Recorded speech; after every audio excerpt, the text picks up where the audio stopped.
Kadama TV nina amawulire ag'essanyu oyo omuwala oyo mujjukira twaleeta story ya Kayemba Rachel nga bbaawe yali amunoonya osobola okutayipingamu atawulira mboozi eyo n'otayipingamu Kayemba Rachel ojja kufuna story eyo gye twaleeta emabegako awo.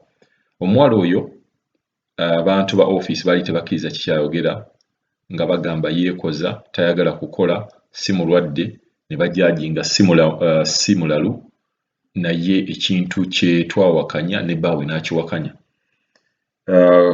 Kayemba Rachel omukyalo oyo gwe mulaba awo yafuna obuzibu ne bakama be ne babeera nga be baamutuusa mu mbeera eyo gy'olaba.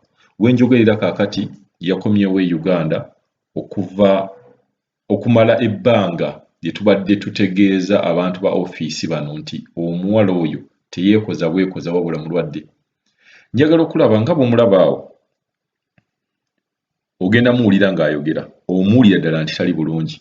Kati bwe mbeera mulowooza yali ayagala kudda buzi Uganda nga mwe mukiteekawo abo tebaagala kukola baagala kudda Uganda, lwaki akyali mu mbeera eyo era omulaba akyali mugonvu n'ebintu by'ayogera ebimu tebikwatagana. So office buli muwala bw'avaayo ne mujja ne mulaba embeera ye ne mulaba nti no mulwadde munjagala mubeere nga mukkiriza ekintu ng'ekyo. Omuwala bw'avaayo n'agamba nti bannange embeera gye ndimu mu nnyumba embeera si nnungi, mukkirize ng'ekintu ekyo tewali Kadaama yenna ava Uganda n'akwata ekkubo n'ajja mu nsi z'Abawarabu okujja okukola ate n'atandika okwekoza okuggyako ng'embeera gy'asanzeeyo mu nnyumba eyo temufevaringa. So twetaagisa okubeera nga tuwuliriza bakadaama bano kuba be tuggyamu ssente bwe tubatwala ebweru naffe tubeera nga tukola ki nga tubaggyamu ssente ng'ofiisi. So mugezengako okubeera nga muwuliriza bakadaama embeera gye balimu mu nnyumba n'okumanya nti balwadde. Kayemba Rachel ali awo mwawakananga mulamu yeekoza akola biki ne tuvaayo ne twogera omuwala teyeekoza ne mutandika okwogera awo bingi mwayogera ebintu bingi tewali office gye tuli awo tetwagala ku mentioning office eimu yaffe kubeera nga Kadaama ali mu buzibu ava mu buzibu obwo. Office yo tetulina kye tugyetaazaako tetwekagamba nti no bayitiramu office bweti naye gwe oba omanya nti wakwata omuwala oba Kadaama yenna n'omutwala mu nsi z'Abawarabu okukola n'omufunamu ku ssente gezangako okubeera ng'olaba ng'oyamba Kadaama oyo kiri kyokka kye tubeetaaza. Katusooke tubaweereze voice note ya bbaawe beno olumala tugenda ate kuwuliriza emboozi ya Rachel ng'atunnyonnyola kiki ekyagenda mu maaso. Y'ono bbaawe musajja omu kwabo abasajja be naakalaba abalwaniridde bakazi baabwe okubeera nga bakomawo. Halo Ssebo oli Kadama TV? Nkulamusizza Ssebo omukulu Kadaama weebali emirimu gy'okola na byonna bye watukolera tweyanziza. Nze Kayemba bba wa Rachel Kayemba. So nti Rachel yakomawo olwokutaano etumureceivinga entebe naye nga mulwadde nnyo. Rachel baamukuba amadagala mangi nnyo mu ddwaliro gy'amaze ebbanga ery'emyezi 3 n'ekitundu. Baamukuba amadagala mangi nnyo. Naye nga bw'oba obuuziza Rachel akugamba ye teyali mulwadde. N'okuggyako abasajja bali abaali mu biyumba bannyina b'oli omukyala baali baagala omukozesa. Bwe baali baagala omukozesa n'agaana.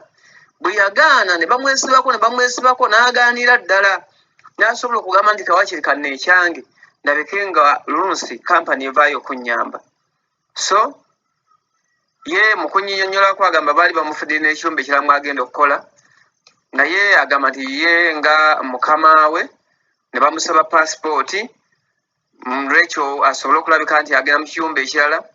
Mukama we n'agikwata n'agirinnyalinnya n'alyoka agibawa. Kati Rachel n'atasobola kugenda mu kiyumba kirala ne bamuzzaayo eri. Bwe bamuzzaayo eri nga naye alabika ddala yeetamiddwako ye nga naye tayagala kudda mu kiyumba kiri. Kati bano abaami kwe kumukwata. Kati bwe baamukwata ne bamussa mu mmotoka baamusibiza Butabika. Bwe baamuteeka e Butabika ne batandika okuba nga bamukuba agadagala. Era kunnyonnyola nti baamukubanga empiso ate buli lunaku nga balina omuwa amakerenda, buli lunaku nga bamuwina omuwa amakerenda, buli lunaku. So kati Mr. Kadaama njala kutegeeza abantu bonna nti Rachel yalabika naye ali mu mbeera mbi ddala nnyo. Rachel mugonvu nnyo, Rachel tasobola kwogera, Rachel tasobola kulya, kale embeera gy'alimu mbi naye ng'asobola okukunnyonnyola byonna byamutuukako. Ka vidiyo keeko kenkuweereza, ojja kubanga okalaba bulungi nnyo, keeko kenkuweereza ka vidiyo kembadde nsobola okuba nga nnyina bye mubuuza, naye ng'ekyo ekyamazima n'okubiddamu tabisobola, nga n'okubiddamu tasobola kwogera bulungi nnyo nga bw'alina kubiddamu. Eyo Mr. Kadaama neyanza nnyo neyanzeege, weebale nnyo weebalire ddala. Ekinaaba kibuzeeko kyonna nja kuba nkikutegeeza.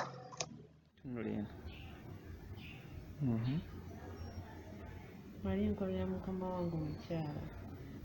Mukama wange omukyala yalina abantu be.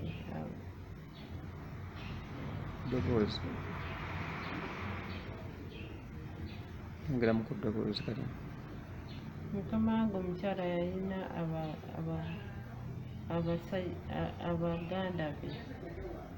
baganda be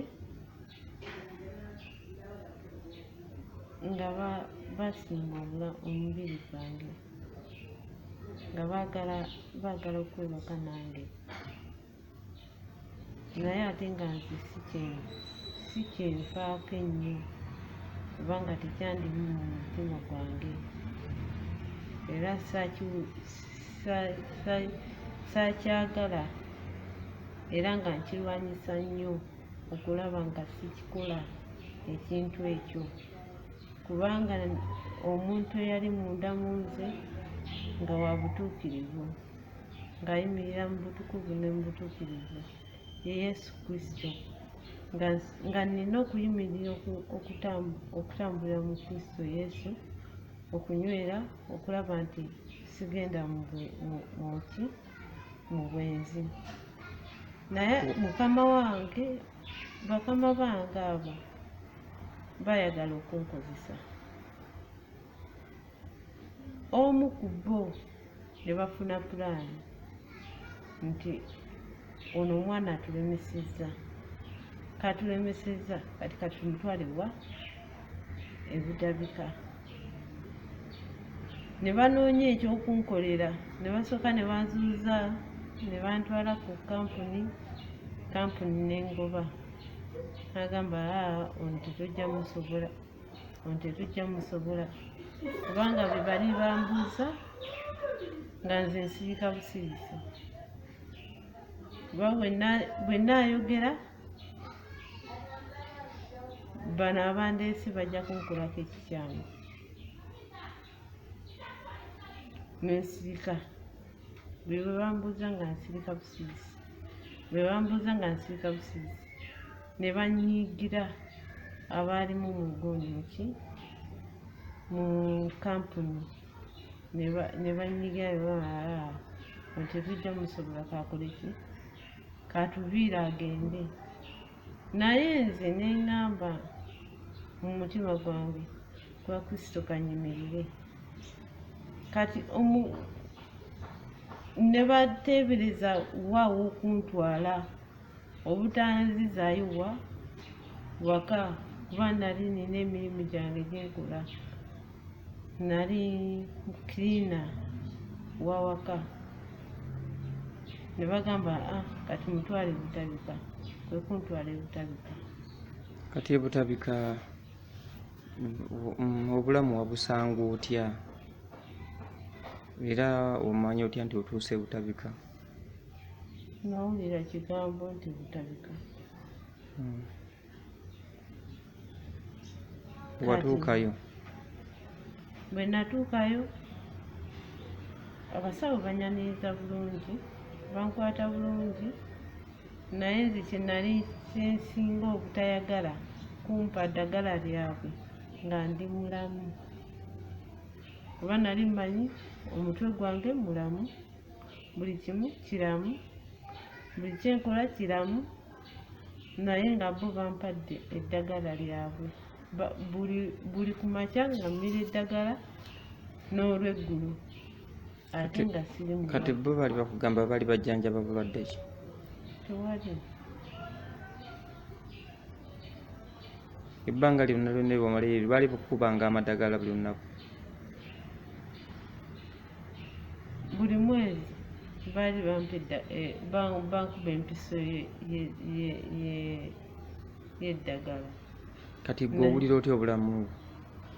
Omubiri gwange munafu nnyo nnyo nnyo ekisukkiridde waggulu. Munafu nnyo nnyo nnyo nnyo ekisukkiridde waggulu.